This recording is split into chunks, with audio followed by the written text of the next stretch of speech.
पद चिन्हों पे चल के दिखाना है। जय भीम का नारा लगा के बढ़ते जाना है।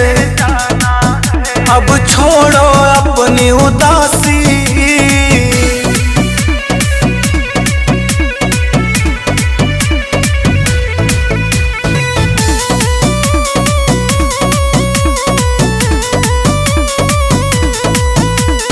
बहुत दिनों तक हमने पाखंड झेला है।